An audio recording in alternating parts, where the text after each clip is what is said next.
This is Trabr. We're creating the technology and the ecosystem for everything building. We're creating a market network which boasts a marketplace and a mobile-first, cloud-based suite of project control tools for builders, consumers, trades, suppliers, for everybody.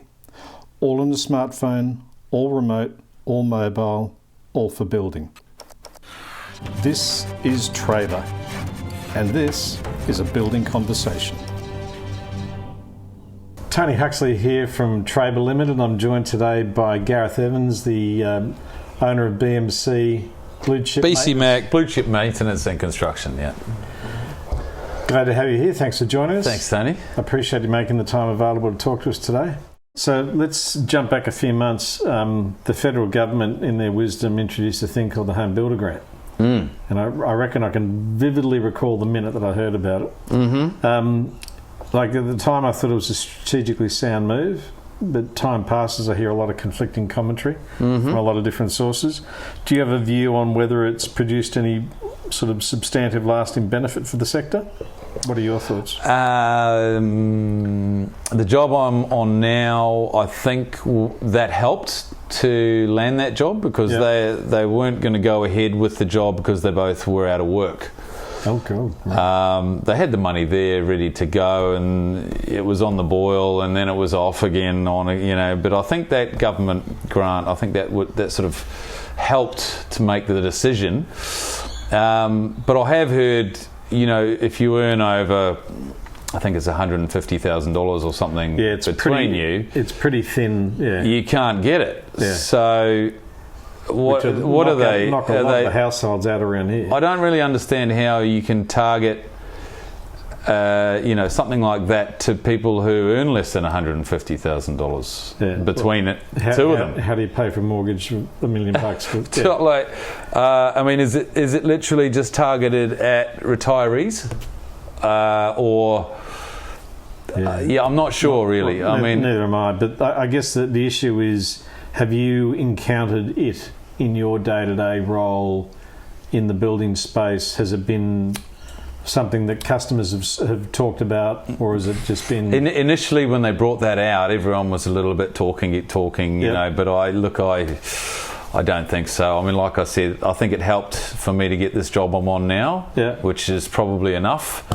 But I still don't understand why it's not open to everyone. Just anecdotally, what we're seeing from our users that we talk to, and obviously like you, I talk to a lot of them, and one of the things that we seem to be hearing, or it seems to be resonating, is that the benefit of this home builder grant seems to be more in the regions than it does in the metropolitan areas, because the property values and the income qualifications and all those sort of conditions seems to preclude most of the metropolitan areas, be it Sydney, Melbourne, Brisbane, or that's right, Adelaide, Perth, whatever. But we've been hearing that it seems to be resonating a lot more in the regional areas. Right. Well, that might make sense, I guess. Yeah, well, I suppose it goes back to what you were saying before about the income restrictions. Yeah. Because in the city, if you've got two people working, there's no way it's very unlikely you can buy a household income and be under that. Maybe this is just something the government's going to say, hey, we'll get to a point next year and they'll realise actually the economy's starting to dip even more, and then they'll open it up. Maybe that's what they're doing. Who knows? Let's hope so. And well, hopefully that won't happen. But I know what you mean. So sticking with 2020 and this aberration that is COVID-19, from your role in the building industry, how conscious and aware are you of the COVID-19 protocols and how the industry is responding to it? Well, that's actually why I went and got Trabr, because you've got the COVID check every time you go to site, which the current clients on one of my jobs is, they were, what's your COVID plan? How's it going to work? And then when I saw that, when you log into Trabr every morning when you go to site, it's got, have you got a fever? Have you, all the questions about COVID?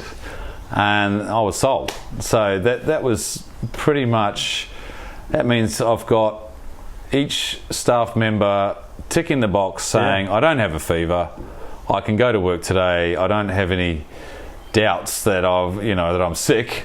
I've got a record of it basically. If they've checked in, then they've said okay to I'm feeling fine and no fevers and all that sort of stuff. So yeah, look, we've got a COVID register on site. And in your smartphone. For what's that? Sorry. And in your smartphone in the form of Trabr. And in the smartphone as well. But we've also got another list for other random people who come and visit for half an hour. Yep. We've got all the signs on the fence and all that sort of stuff. So yeah, look at. And I guess there's a schedule management thing that you need to think about in terms of having too many bodies on site at one time. Yeah, there is that. I mean, we're only sort of between 4, 5, 6, 7, maybe maximum at any one time anyway. Yeah. But generally, yeah, there'd be 3 and 2, or separated anyway. So we don't have to worry too much about that kind of distance thing. But if you're a tradie or you're in construction, whatever, you're passing tape measures and pencils and cups tools of coffee and bacon and egg rolls. I mean it's.